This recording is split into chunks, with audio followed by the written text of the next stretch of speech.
The savings event ends soon. Just look for the Z's. Beds Express. There it is, the Carnival Triumph. It has finally pulled to the dock at Mobile, Alabama. Passengers on board, some 3,000 passengers and about another 1,000 crew members, all in the process of waiting to get off this ship. After 4 days without power, it was supposed to be just a 4-day cruise.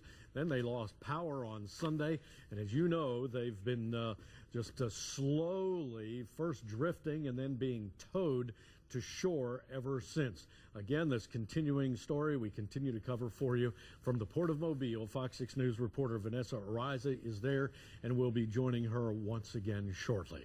Well, for now, it's Crocker's Cars without one of the best parts of the series, the Crocker. Yeah, I'm knocking Steve out of his lane, but just for tonight, he did this report, Scott, but he has laryngitis. So I'm going to voice it for him. What he learned for this story is about something in your car that you may not know about. There's a good chance your car has a device that can give authorities detailed information if you're ever in a wreck.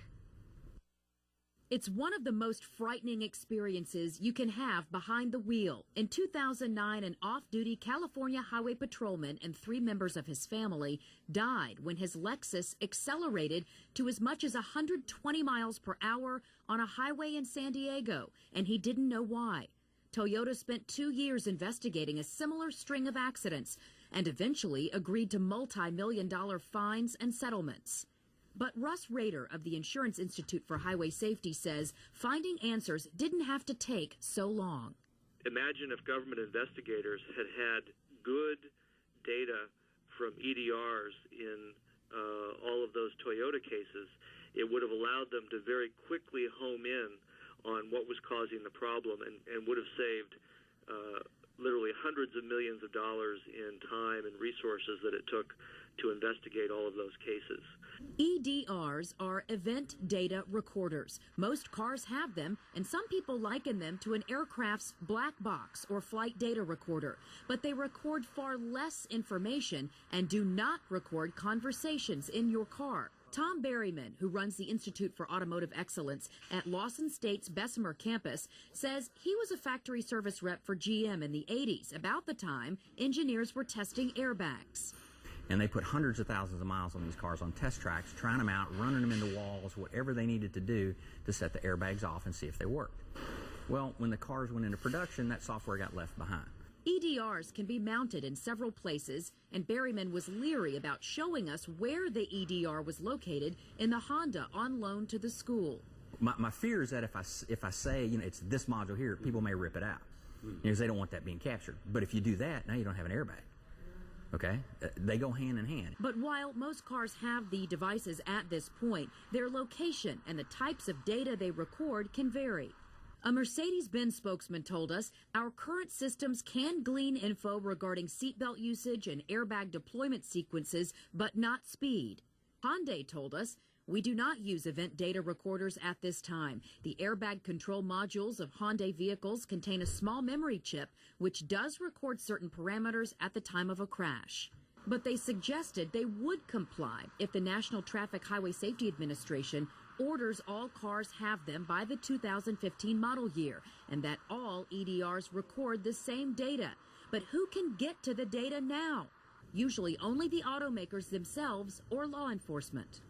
Corporal Jeffrey B. Harris oversees traffic homicide investigations for the State Patrol in the Birmingham Metro and showed us the crash data retrieval tool his investigators use.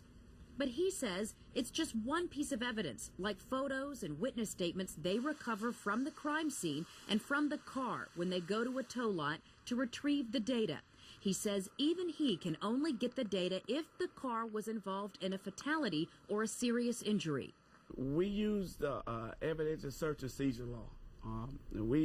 If a vehicle needs to be downloaded and the data needs to be retrieved, we go get to a search warrant. We go talk to the DA, tell them what we have, and get a search warrant to be able to download that bill. But assuming you're obeying the law, who owns the data flowing through your car's event data recorder?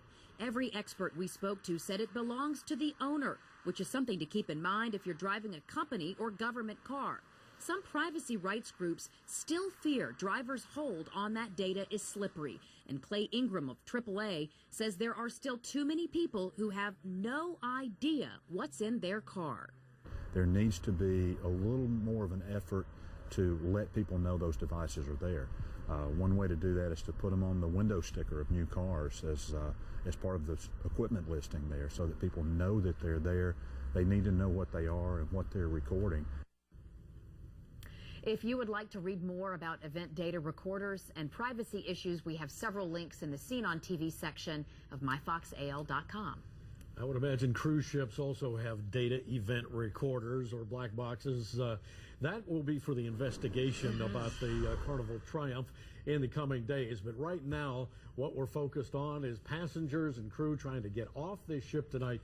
Fox 6 News reporter Vanessa Ariza joins us now once again live from the Port of Mobile. Vanessa? Scott, Beth, about 45 minutes after porting here in Mobile, passengers are finally getting off of this ship. We were told that it could take up to 5 hours to get everyone off, but passengers finally are getting their feet on dry land tonight. I'm sure they are very happy. We were told that the order that it's going to flow in is the children and the elderly are going to get off first, and then it will follow from there. Again, this could take some time, and there are 200 extra Carnival employees that are waiting to help assist these people organize things and whether or not they're going to get on the buses that are going to head to Galveston, Texas and New Orleans, or whether they're going to meet up with their loved ones in the terminal.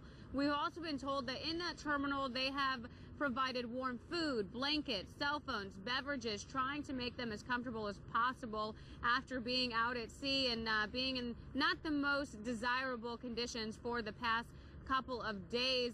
Again, we are being told that it could take hours before all of these passengers as well as the crew members will get off of this ship tonight. Crew members, of course, we're told will be the last ones off.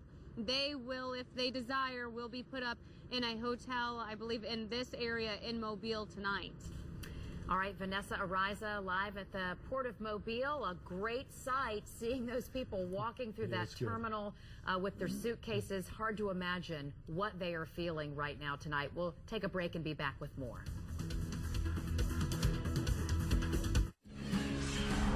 Hey, tomorrow on Good Day Alabama, we head to the streets of Birmingham to get you ready for the 12th annual Mercedes Marathon, which takes place this weekend. Also, comedian Lynn Koplitz will join us in the studio for some laughs. And we talked to actor Jai Cordell what it was like working alongside Bruce Willis. Join us tomorrow morning, 4:30 to 9 on Fox 6. This portion of Fox 6 News is sponsored by Bradford Health Services. When you've got a drinking or drug problem, it's easy to look past what you don't want to see. But the longer you avoid reality, the deeper and darker your troubles become, until suddenly you realize you're completely lost and can't find your way back.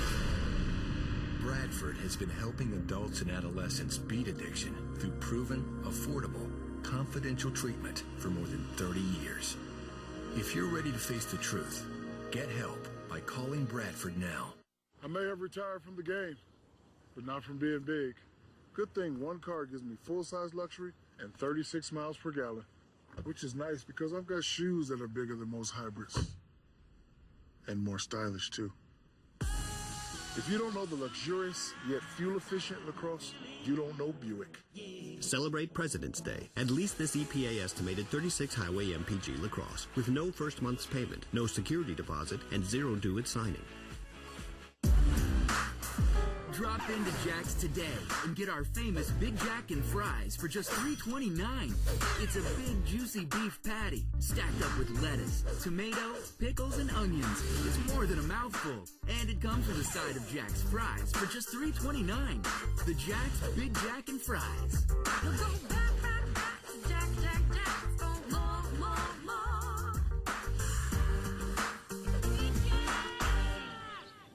This Valentine's Day, show a little imagination. For her, how about a visit to the spa? Or maybe an evening out at a fine restaurant.